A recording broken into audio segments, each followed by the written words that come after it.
Now, the Prime Minister, Keir Starmer, has warned the incoming US President Donald Trump that he would not side with America against the European Union after some of the president-elect's allies have urged the Labour leader to choose between Brussels and Washington. We'll take a listen to Keir Starmer speaking at the Lord Mayor's banquet in London, where he promised to build bridges with both sides. The idea that we must choose between our allies, that somehow we're with either America or Europe, is plain wrong. I reject it utterly. Attlee did not choose between allies. Churchill did not choose. The national interest demands that we work with both. So it's Keir Starmer giving the cold shoulder to the special relationship before Donald Trump is even in the White House. Well, let's get the thoughts now of our political editor, Chris Hope, who joins me in the studio. Chris, there's been a lot of talk about the direction of travel, this fork in the road. Donald Trump is about to be in the White House. The European Union, meanwhile, is licking its wounds. Germany heading for a spring election, a snap election. France heading for a vote of no confidence. Both their economies, the two powerhouses of the European Union, slowly going down the toilet. There's a feeling that perhaps the most sensible choice, if you look at the numbers, is with Washington, and yet Keir Starmer seems once again to be sitting on the fence and not pleasing anybody. And now the news is Donald Trump. He's not visiting Starmer first, he's visiting President Macron. The bromance is alive and the special relationship is on life support. It's a choice, isn't it, since Brexit for this country? Do we go towards the European Union, or are we freed of those shackles, those the red tape that binds us to the European Union, and free to set out into the Atlantic with a fair wind towards America? And that choice has never really been settled by any Prime Minister. So Keir Starmer wants to have his third way. He says it's a false choice between the US and EU. He says that Churchill never was able to forge a way for the UK, not in either, and we can do the same. Now, that I wouldn't say that Trump is like any other previous US president. He likes loyalty, he likes people who will do a deal with him. He is looking at a big increase in tariffs, maybe with the European Union. There's an opportunity to do our own deal, possibly, maybe assisted by Nigel Farage, knows him very well. Who knows? Farage is a patriot. He may want to help. He wants to, so Keir Starmer, he said last night in the City, he wants to invest more deeply in this transatlantic bond with our American friends and rebuild our ties with Europe too. Whether that works, we'll wait and see. What we do know, look at the actions of what's going on. Donald Trump is in France this weekend, in Paris, with Emmanuel Macron for the reopening of the Notre Dame Cathedral. It'll be an extraordinary scene. We don't think Sir Keir Starmer is going. We don't know if he's been invited. Trump is not going to come to the UK. So what you have there is, yes, he's our greatest ally, but that they last met in September. I was there in Trump Tower, asked a question of Trump for GBNews. They won't meet between September and way after January the 20th. And this is meant to be our key ally. So there's a choice here being made. Currently, we're standing back from that relationship and not wanting to get too arms deep until he becomes Prime President. Let's move on quickly to another story that really captivated our emotions yesterday. This prospect of $100 million being donated by Elon Musk, who, of course, is now part of Team Trump, the Department of Government Efficiency. The $100 million could make Reform Party UK, Nigel Farage, the most well-funded politician in British modern history, certainly. And the Labour Party, we said yesterday, could they step in and try and cap these funds? Could they try and stop it? Chris, you've got some news for us on that. It seems they won't. Now, we heard from some government sources telling us they're guiding away claims in today's newspapers that the government might try and cap political donations to £100,000 a year, amid reports that Musk may give maybe 80 million quid to Reform UK. The source tells us it's not a current priority.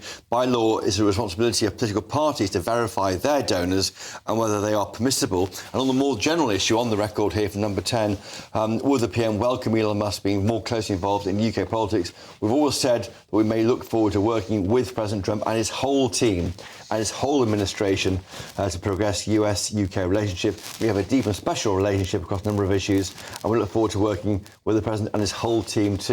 That is opening the door to more chats with Elon Musk. It could be a very interesting few months, Martin. Well, I've said routinely on the show, I think the direction of travel is that this could well happen. And if it does happen, $100 million, that could press a deep reset. You got some more news for us there? Just from the lobby briefing, my colleague Adam Cherry's been there. The top of the news is South Korea. Number 10 tells us it's closely monitoring developments in South Korea and the situation is moving fast. UK nationals living there are advised to monitor travel updates, so very, very close and very, very fast-moving situation, and follow it all on GBNews. Also, just while I'm on, there's been an update on the issue of the Elgin marbles, a sovereignty issue. We're told here that the focus was on strong opportunities and growth from Number 10's spokesman. They look forward to strengthening this collaboration. Many issues were raised, but they won't say whether, it seems not officially, the Elgin marbles, but as I was saying to you earlier, I think informally they were raised by the Greek Prime Minister. OK, the Labour Party hasn't yet lost its marbles, but the day is young. Chris Hope, thanks. Now, stick with us, please, for this next part of the show, because I'm joined now by the foreign policy analyst, Nile Gardiner. Nile, absolute pleasure to have you on the show. The special relationship is something we've talked about all the time, and you, of course, were a key part of those days, the golden days, some might say, of Maggie Thatcher, Ronald Reagan, when we really had a truly special relationship. Do you think that the sort of politician that Keir Starmer is, the sort of politician that Donald Trump is, the sort of, how should you put it, the propensity to not forget about things that have been said about him, which, let's face it, aren't too flattering, from the Labour Party, might impact upon that special relationship? And do you think, more to the point, will Sir Keir Starmer do what's best for Britain, or will he do what's best for Brussels? Great to see you, Martin, and many important issues raised by you there. I don't think there's a lot of confidence in Keir Starmer on this side of the Atlantic here in Washington, D.C. I do think Keir Starmer is viewed as a very weak-kneed British leader.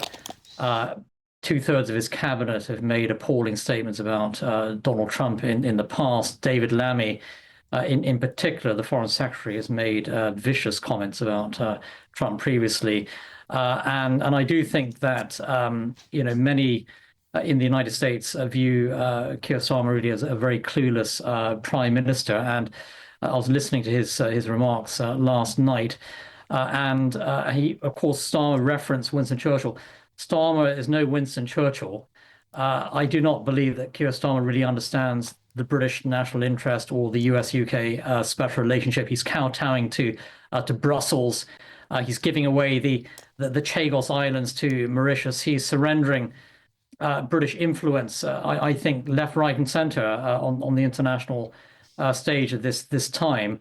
And I do think that Starmer is taking Britain in a very dangerous direction, and he sees his mission actually as bowing down towards Brussels at the expense of the US-UK special relationship. That's a very dangerous course of action taken by the Prime Minister.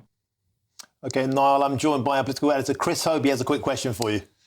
Niall, great to see you in Washington. A quick one, really. We're told by Number 10, off the record, that our Prime Minister can't meet with Donald Trump until he becomes the president on January the 20th. Is that right? We're going to probably see the weekend Emmanuel Macron meet with Trump.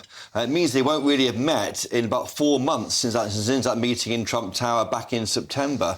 I wonder if that's a missed opportunity and whether the idea of not meeting is wrong.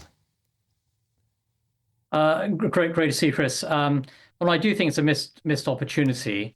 But having said that, I think the overall impression of Keir Starmer in Washington right now is very negative, and he's viewed as a very problematic figure, frankly, by US conservatives. So I'm not surprised that Starmer's not meeting with Donald Trump, and I expect that there's a very strong likelihood that the Trump administration will be shortly sinking Keir Starmer's Chagos Islands deal, which is an absolutely appalling deal, really a surrender to Beijing.